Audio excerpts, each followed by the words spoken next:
திரு அண்ணாமலை அவர்கள் எனக்கு ஒரு நல்ல நண்பர். அரசியலால் நாங்கள் அறிமுகமானாலும் அரசியலை தாண்டி நாங்கள் இருவரும் தனிப்பட்ட முறையில் நல்ல நண்பர். அண்ணாமலை புதுக்கட்சி தொடங்கியிருக்காரு, இதை எப்படி பாக்குறீங்க?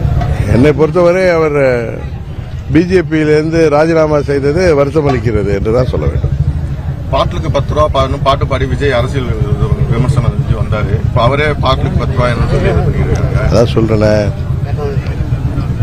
இந்த தமிழ்நாட்டில் மாற்றம் வேண்டும் என்ற பெயரில் மக்கள் ஒரு பேர் ஆபத்தை தமிழ்நாட்டில் இன்றைக்கு ஆட்சி பொறுப்பில் அமர்த்தியிருக்கிறாங்க என்பதுதான் உண்மை. ஏன்னா நாங்கள் எதிர்க்கட்சிகள் என்பதற்காக சொல்லவில்லை. காரணம், தேர்தலுக்கு முன்பு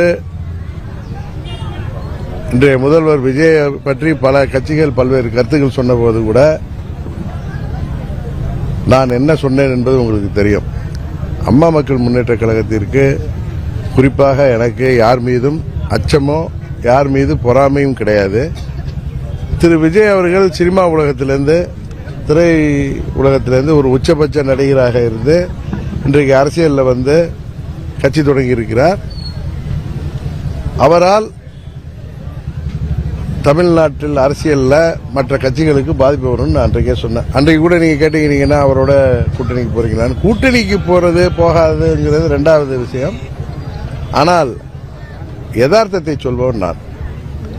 இன்றைக்கு அதே தினகரன் இன்றைக்கு என்ன சொல்கிறேன் என்றால், தமிழ்நாட்டு மக்கள் திமுகவிற்கும் அதிமுகவிற்கும் மாற்று என்ற பெயரில் இன்றைக்கு பெரிய ஒரு பேராபத்தை தமிழ்நாட்டிலே இன்றைக்கு வருவதற்கு வாய்ப்பை தந்திருக்கிறார்கள். இதை விரைவிலே அவர்கள் உணர்வார்கள் என்பதுதான் உண்மை. கேளுங்க, விஜய் அவர்கள் 108 தொகுதிகளில் வெற்றி பெற்றிருக்கிறார். எதிர்க்கட்சிகள் 126 தொகுதியில் வெற்றி பெற்றிருக்கோம். விஜய் அவர்கள் 1.25 கோடி வாக்குகள் வாங்கியிருக்கார். எதிர்க்கட்சிகள் கிட்டத்தட்ட 3 கோடி வாக்குகள் வாங்கியிருக்கு. இதை அந்த கட்சியில உள்ளவர்களும் விஜயால் ஆச்சரியக்குறி என்று பெருமைப்படக்கூடியவர்களும் உணர்ந்து செயல்பட வேண்டும். நீங்க கூட இப்ப கேட்டீங்க, கரூர்ல போய் பாட்டு பாடி 10 ரூபா வாங்குறாங்கன்னாங்க. இன்றைக்கு அது தொடருது. நீதிமன்றம் வரைக்கும் போய் என்ன மாதிரி ஒரு நிலைக்கு போயிருக்குன்னு தெரியும். அதுபோல விஜய் கட்சியை சேர்ந்தவர்களும் அவருக்கு ஆதரவானவர்களும் சொல்றாங்க, இப்பொழுதுதானே ஆட்சிக்கு வந்திருக்காங்க, நிர்வாக பயிற்சி எல்லாம் புதியவர்கள் வேற, ஒரு புதிய ஆட்சி வர்றப்ப அவர்களுக்கு 6 மாதம் அவகாசம் கொடுக்க வேண்டுமே, அதை விட்டுவிட்டு எதிர்க்கட்சிகள் எல்லாம் குற்றச்சாட்டு சொல்கிறீர்களே என்று கேட்கிறார்கள். உண்மையில நாங்கள் 6 மாதம் அவகாசம் நிர்வாக பயிற்சியாக எடுத்துக்கொள்வதில் எந்த தவறும் இல்லை. தேர்தல் வாக்குறுதிகளில் அவங்க சொன்னதையெல்லாம் உடனே நிறைவேற்ற சொல்லி தமிழ்நாட்டு மக்களும் கேட்கல, விவசாயிகளும் கேட்கல, எதிர்க்கட்சிகளும் ஆட்சிக்கு வந்து ஒரு வாரத்தில் நீங்க உங்களுடைய தேர்தல் வாக்குறுதிகளை நிறைவேற்றவில்லை என்று யாரும் கேட்கல. அவர் தான் முதல் கையெழுத்தா 500 யூனிட் மின்சாரம், 500 யூனிட் மின்சாரம் வரை பயன்படுத்துபவர்களுக்கு 200 யூனிட் இலவசம் என்று அவர் தான் வந்து அறிவித்தார். அதுல என்ன கேள்வி கேட்டோம்? அவர் என்ன சொன்னார் தேர்தல் வாக்குறுதியில்? மாதம் ஒன்றுக்கு 200 யூனிட் மின்சாரம் இலவசமாக வழங்கப்படும் சொன்னார். அவர் அறிவிப்புல எப்படி இருக்கு? 2 மாதத்துக்கு ஒரு முறைதான் மின்சார கணக்கீடே எடுக்கிறாங்க. 2 மாதத்துக்கு ஒரு முறை தான் 200 யூனிட் இலவசம் அப்படின்னு சொல்றீங்களே, இது தவறு தானேன்னு சொன்னோம். அது மாதிரி விவசாயிகள்லாம் எங்களுக்கு உடனே விவசாய கடனை நீங்க சொன்னீங்களே, 5 ஏக்கர் வரை நிலம் வைத்திருப்பவர்கள் வாங்கிய கடனை எல்லாம் 100% நான் தள்ளுபடி செய்வேன். 5 ஏக்கருக்கு மேல் உள்ளவர்களுக்கு 50% அவர்கள் வாங்கிய கடன்ல தள்ளுபடி செய்வேன் சொன்னது திரு விஜய் அவர்கள். அதுல வேற சொன்னார், நாங்க மற்றவங்க மாதிரி கிடையாது, சொன்னதை செய்வோம், நான் பொய் சொல்ல மாட்டேன்னு சொல்லிட்டு சொன்னாரு. அதை யாராவது எதிர்க்கட்சிகளோ இல்ல விவசாயிகளோ உடனே அதை நீங்க ஆட்சிக்கு வந்த உடனே விவசாய கடன் எல்லாம் தள்ளுபடி சொல்லுன்னு கேட்டாங்களா? அவராதான் நாங்க விவசாயிகளுக்கு வாங்கிய கடன்ல, அதாவது 50,000 வரை வாங்கியவர்களுக்கு முழுதா நாங்க கடன் தள்ளுபடி பண்றோம் ஏதோ சொன்னாங்க. இது ஏமாற்று வேலை என்று விவசாயிகள் தமிழ்நாடு முழுவதும் போராடியது உங்களுக்கு தெரியும். குறிப்பா டெல்டா மாவட்ட விவசாயிகள் இன்று வரை அதற்காக அவர்கள் தமிழ்நாடு அரசை வன்மையாக கண்டித்து உங்கள்கிட்ட நாங்கள் இது மாதிரி கேட்டோமான்னு கேட்கிறாங்க. அவர் சொன்னது 5 ஏக்கர் வரை நிலம் வைத்திருப்பவர்கள் வாங்கிய கூட்டுறவு சங்கங்களில் வாங்கிய கடனை எல்லாம் முழுமையாக தள்ளுபடி செய்வோம். அது மாதிரி செய்யறாரா? 5 ஏக்கருக்கு மேல உள்ள நிலங்கள் வைத்திருப்பவர்கள் வாங்கிய கடனை எல்லாம் 50% முழுமை நாங்கள் தள்ளுபடி செய்வோம்னு சொன்னார். அதையெல்லாம் செய்யாத விட்டுவிட்டு ஆர்பிஐ அப்படி சொல்லியிருக்கு இப்படி இருக்குன்னு சொல்லி இது மாதிரி அப்படி இல்லைன்னா நாங்கள் இது முதல் தவணையாக இந்த அளவு தொகை நிதிநிலையை காரணம் வைத்து இந்த அளவு அவர்கள் கடனை நாங்கள் 50 ரூபாய் வரை நாங்கள் வந்து 50,000 ரூபாய் வரை தள்ளுபடி செய்யறோம்னு ஒன்றும் சொல்லலை. ஆர்பிஐ இப்படி சொல்லியிருக்கு, நிதிநிலை அடிப்படையில் நாங்கள் தள்ளுபடி செய்யறோம்னு தான் சொன்னார்.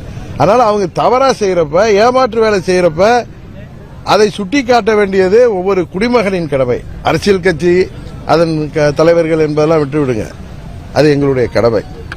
விவசாயிகள் அவர்களுக்கு சொன்னதை நீங்க ஒன்னும் உடனே வந்த உடனே எங்க கடனை தள்ளுபடி செய்யுங்கன்னு அவங்க கேட்கல. நீங்களா மக்களை ஏமாற்று விதமாக செய்யறப்ப இது பித்தலாட்ட வேலைன்னு சொல்றதுல என்ன தப்பு இருக்கு? விவசாயிகள் சொல்றதை நாங்க சொல்றோம். விவசாயிகள் டெல்டாவில எல்லாம் எவ்வளவு வன்மையா அதை கண்டிச்சு போராட்டம் பண்ணாங்கிறது உங்களுக்கு தெரியும். அதை கேட்டா அதுல வந்திருக்காரு ஒரு அமைச்சர், தவறா எடுத்துக்காதீங்க, பல கட்சிகளுக்கு போயிட்டு இன்னைக்கு வந்து ஒரு இடத்துல இந்த தேசாந்திரி மாதிரி சுத்திட்டு ஏதோ ஒரு இடத்துல போனவங்களுக்கு இந்த குருட்டு அதிர்ச்சி அடிச்ச மாதிரி பதவி கிடைச்சவங்க என்ன பேசுறது தெரியாம, யார பேசுறது தெரியாம ஏதோ பேசுறாங்க. அதாவது அவர்களை தூண்டி விட்டு விவசாயிகள்ங்கிற பேர்ல போராட்டம் நடந்தது. டெல்டா விவசாயிகள் சங்கம் எவ்வளவு பெரிய சங்கம், அதுல எவ்வளவு பேர் இருக்காங்க, அதுல தலைவர்கள் யாரு, அவர்களுடைய பாரம்பரியம் என்ன, அவர்கள் எந்த மாதிரி கம்யூனிஸ்ட் இயக்கத்திலிருந்து வந்தவர்கள், அவர்களை யார் தூண்டிடணும்? அது மாதிரி இவர்களுடைய கையாலாகாத தனத்தை, இவர்களுடைய இயலாமையை அவர்களே எதிர்பார்க்கவில்லை. நாம் வந்து வெற்றி பெறுவோம்னு. இன்றைக்கு வெற்றி பெற்ற பிறகு திரு விஜய் அவர்கள் அன்றைக்கு திருச்சியில பேசினதுடைய அவருடைய உடல் மொழி, பாடி லாங்குவேஜும் அவர் பேசிய விதமும் எப்படி இருந்தது என்பது உங்களுக்கு தெரியும். அவர் வந்து திமுகவையோ அண்ணா திமுகவை பற்றி பேச வேண்டிய அவசியம் இல்லை. மக்கள் உங்களுக்கு 108 தொகுதியில் வெற்றியை கொடுத்திருக்காங்க.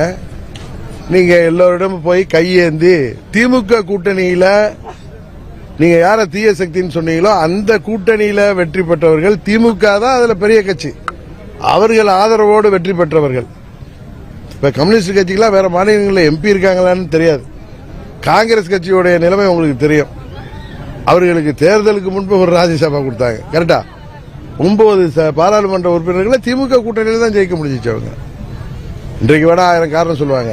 நமக்கு எதிரியான கட்சியாக இருந்தாலும் திமுகவுடைய முயற்சியால, திமுக தொண்டர்களோட உழைப்பால தான் அவர்கள் வந்து எம்பியாவும் இருக்காங்க. நீங்க கம்யூனிஸ்ட் கட்சியில் 2 எம்பி, இந்தியாவிலே 3 எம்பி தான் வச்சிருக்காங்கன்னு நினைக்கிறாங்க. 2 எம்பி இங்க இருக்காங்க அந்த கட்சிகள். அவர்கள் எல்லோரையும் இவர் போய் கெஞ்சி கூத்தாடி ஆட்சி அமைச்சார். நீங்க தான் பெரிய தூய சக்தியாச்சு, 108 தொகுதி தானே உங்களுக்கு கொடுத்திருக்காங்க, எங்களால் ஆட்சி அமைக்க முடியவில்லை, மற்றவர்களை அனுமதிக்க சொல்லுங்க, முடியலன்னா தேர்தல் வைங்கன்னு சொல்லியிருக்கணும்.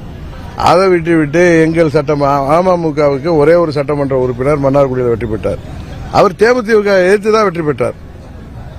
சாரி, தாவேக்காவை எதிர்த்து, திமுகவை எதிர்த்து. அங்க திமுக பாரம்பரியமா திமுக தொகுதியில TR பாலு அவர்களின் மகன் TRB ராஜா அவர்களை 3 முறை சட்டமன்ற உறுப்பினராக அமைச்சராக இருந்தவரை வெற்றி பெற்றார். அதான உண்மை.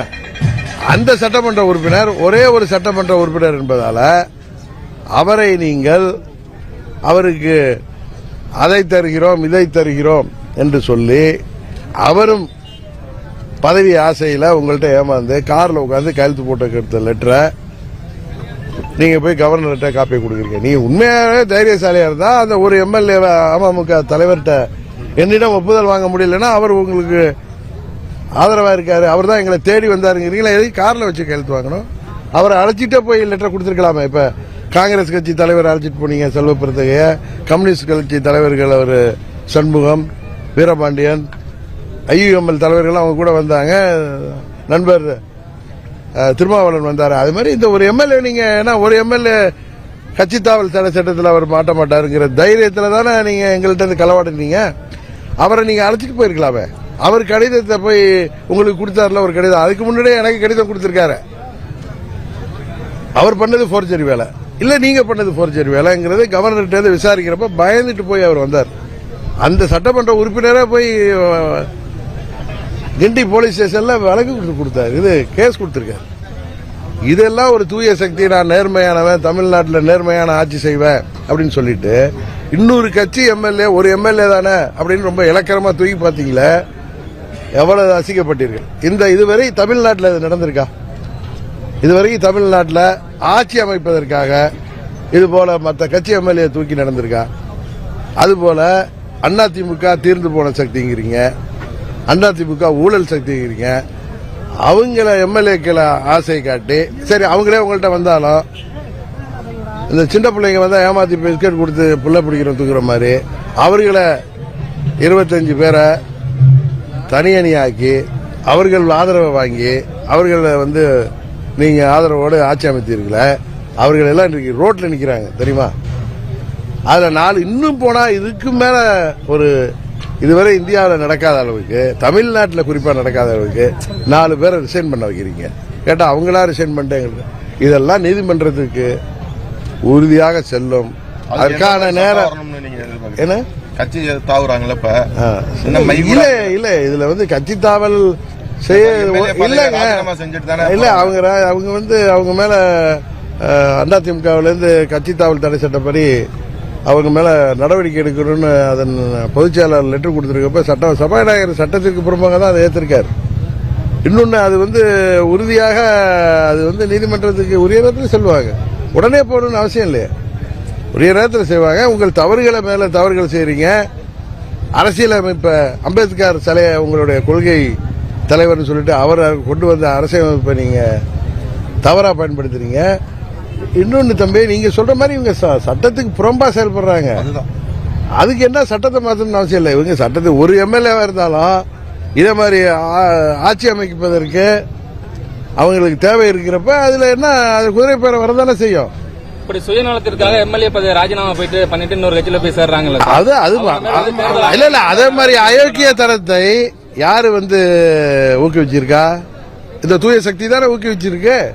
அவர்கள் செய்த நான் என்ன சொல்லல, அவர்களும் மாட்டுவார்கள்.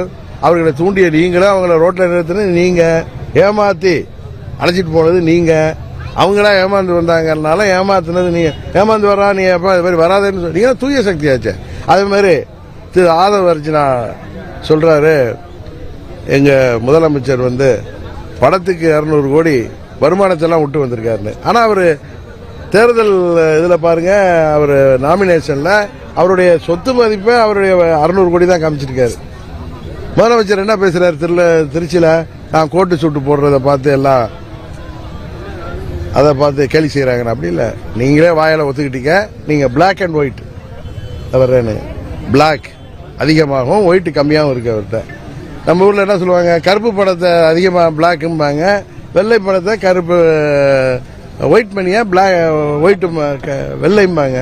கருப்பு வெள்ளையா தானே நீங்க இருக்கீங்க. நீங்க ஒண்ணு நேர்மைன்னு சொல்றீங்களே, என்ன நேர்மை? நீங்க சொல்றது புது இலக்கணம் கண்டுபிடிக்கிறீங்களே. அதனால எப்படியோ தமிழ்நாட்டு மக்கள் இன்றைக்கு உங்களை ஆட்சி பொறுப்பில் எடுத்திருக்காங்க. ஒழுங்காக ஆட்சி நடத்த பாருங்க. அதை விட்டுட்டு நாங்க தான் புதிய அதிமுகன்னு கதை விடுறீங்க. அதிமுக புரட்சி தலைவர் ஆரம்பிச்ச கட்சி, அம்மா அவர்கள் கட்டிக்காத காட்சி.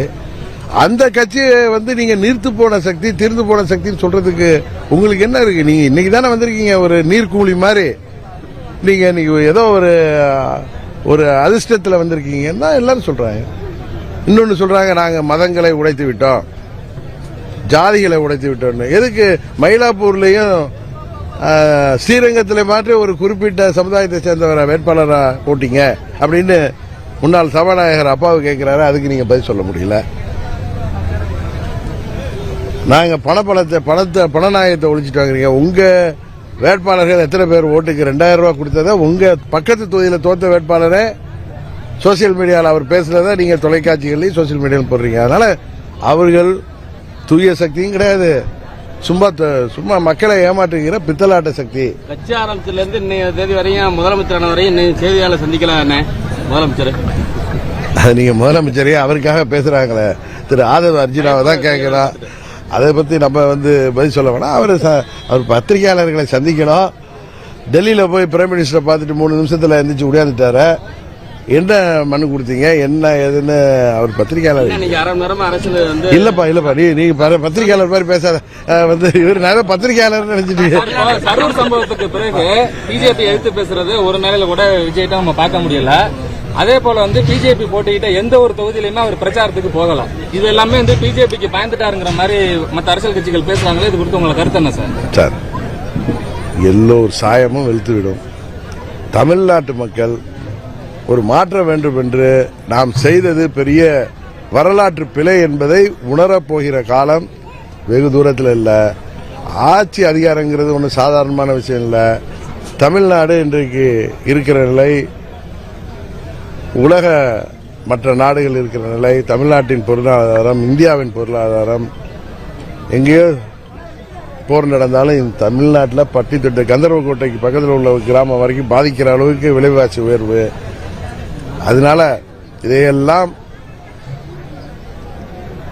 மேனேஜ் பண்ணி ஆட்சி நடத்துறதுக்கு ரூமுக்குள்ளார உட்காந்துட்டோம். இது மாதிரி 4 பேர் அமைச்சர்கள் என்ற பேரில் நின்றுட்டு பேசுறதுனாலையோ நாங்கள் ஊழலை ஒழித்து விடுவோம் அப்படின்னு எனக்கு தெரியும். இப்ப இந்த கல்குவாரிகள் எல்லாம் மூடிட்டு எல்லாருக்கும் நோட்டீஸ் கொடுத்து பெனால்டி போட்டு மூடிட்டு யாரை சந்தித்து யார் எதையெல்லாம் அவர்கள் கவனிக்கப்பட்ட பிறகு அந்த கல்குவாரிகள் எல்லாம் துறக்குவதற்கு முயற்சிகள் நடப்பது எங்களுக்கு தெரியும்.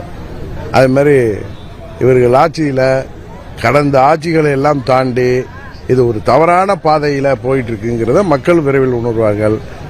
அது முதல்வர் விஜய் அவர்களோட வார்த்தையில சொல்லணும், அந்த ஆச்சரிய குறிகள் இதெல்லாம் தெரியாம எல்லாரையும் சேட்டை வாரி வீசுவதனாலயோ, நீங்க முன்ன ரீல்ஸ் போட்டு முன்ன சினிமா படம் மாதிரி எடுத்தீங்க, இப்ப நீங்க தான் எல்லாத்தையும் இப்ப படம் ஓட்ட முடியாது. இப்ப இது யதார்த்தம், ரியாலிட்டிக்கு வந்துட்டீங்க. நடவடிக்கை எடுங்க. தமிழ்நாட்டு மக்களுக்கு உங்களுக்கு வாய்ப்பை கொடுத்திருக்காங்க. கம்யூனிஸ்ட் கட்சிகள் உங்களுக்கு வெளியிலேருந்து ஆதரவு கொடுக்கிற ஏதோ ஜனாதிபதி ஆட்சி வந்துடக்கூடாதுன்னு. அதே மாதிரி திருமாவளவன் அவர்கள் அதில் அமைச்சராக பங்கேற்றிருக்காரு. காங்கிரஸ் பத்தி தான் தெரியும் உங்களுக்கு.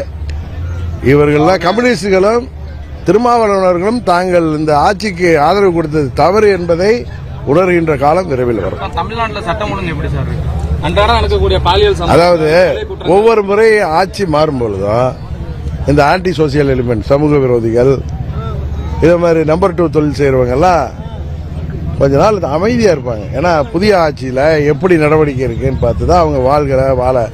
அம்மா மாதிரி ஆட்சினா வாழை சுட்டிட்டு வேற ஸ்டேட்டுக்கு ஓடிடுவாங்க, இல்ல தமிழ்நாடு அமைதியாயிரும். வேற சில ஆட்சிகள்ல ஏதோ சரி பண்ணி திரும்பவும் சட்ட ஒழுங்குல அந்த ஆன்டி சோசியல் எலிமெண்ட் அவங்க வேலைகளை பார்ப்பாங்க. ஆனா இந்த ஆட்சி வந்த பிறகு அவர்களுக்கு எந்த பயமும் இல்லை. கடந்த ஆட்சி காலத்தில் என்னென்னலாம் குறை சொல்லப்பட்டதோ அதை விட அதிகமாக இன்றைக்கு போதை மருந்து புழக்கம், வியாபாரம், அதிகமாக பெண்களுக்கு பாதுகாப்பின்மை, அதிகமாக வன்கொடுமை, கொலைகள், திருட்டு, கொலைகள் எல்லாமே அதை விட அதிகமாக இன்னும் வேகமாக நடக்குது. இதை தடுப்பதற்கு வழியை பாருங்க. என்னவோ சிங்கப்பெண் படைன்னு ஏற்கனவே இருந்த அந்த பிங்க் பெட்ரோல் வண்டிகளை பெயிண்டம் அடிச்சு வெள்ளை கலரை மாத்திருக்கீங்க. அதெல்லாம் இன்னும் திறக்கிறதுக்கு 4 நட்சத்திரம் பார்க்காம நாங்க சொல்வது உங்களை குறை சொல்ல வரல. சட்டம் ஒழுங்கு என்பது இதுக்குதான் நான் சொல்ல வந்தேன். சட்டம் ஒழுங்கு என்பது இதுக்கெல்லாம் கால அவகாசம் கொடுக்கிறது இது அடிப்படை. இதுல நீங்க எமர்ஜென்சி சர்வீஸ் இதெல்லாம் இதுல நீங்க ஆட்சிக்கு வந்ததுல இருந்து காவல்துறை இருக்காங்கல்ல, அவர்களை வைத்து இதெல்லாம் சரி செய்யணும். இதுல உங்களை கண்டு சமூக விரோதிகள் பயப்படணும். அதை விட்டு நீங்க ஆட்சியை காப்பாத்திக்கிறதுக்கு இந்த பித்தலாட்ட வேலைகளும் எதிர்கட்சிகளை தீர்த்த சக்தி தூந்து போன சக்தின்னு பேசி டயலாக் பேசுறதுக்காக உங்களை மக்கள் அனுமதிக்கல. ஆட்சி பொறுப்புக்கு வந்தீங்க, இன்னும் தேர்தல் நேரத்தில் பேசுற மாதிரியே கத்தி பேசி டயலாக் விடுறதுனாலயோ ஒன்றும் நடக்க போறதில்லை. ஒழுங்காக ஆட்சியை கொடுங்கள் என்பதுதான் தமிழ்நாட்டு மக்களின் சார்பாக மக்களில் ஒருவனாக நானும் சொல்றது. இதை புரிந்து கொள்ளாமல் நீங்கள் உங்களை பார்த்து ஆட்சி நடத்த விடமாட்டேன்னு சொல்றது தவறு. நீங்க இந்த சட்டம் ஒழுங்க சரி பண்ணுங்க, பெண்கள் பாதுகாப்பை இப்பல இருந்து சரி பண்ணுங்க. குழந்தைகள் முதல் முதியவர் வரை இன்றைக்கு வயது முதிர்ந்த பெண்கள் வரை இன்றைக்கு பாதுகாப்பற்ற சூழ்நிலையில் இருக்காங்க. வன்கொடுமைகள் அதிகமாயிட்டு, கொலைகள் அதிகமாயிட்டு, அதெல்லாம் கட்டுப்படுத்துகள் தான் நாங்கள் கேட்கிறோம். சார், சேலம் போலீஸ் கமிஷனர் வந்து பிரஸ் மீட் வைக்கும் போது 2 நாளைக்கு முன்னாடி எங்களுக்கு கொஸ்டின் எல்லாம் கொடுத்துருங்க அப்படின்னு சொல்லியிருக்காங்க. அது குறித்து உங்களோட கருத்து என்ன சார்? நீங்க முதலமைச்சர் தான் கேட்கணும். சரி.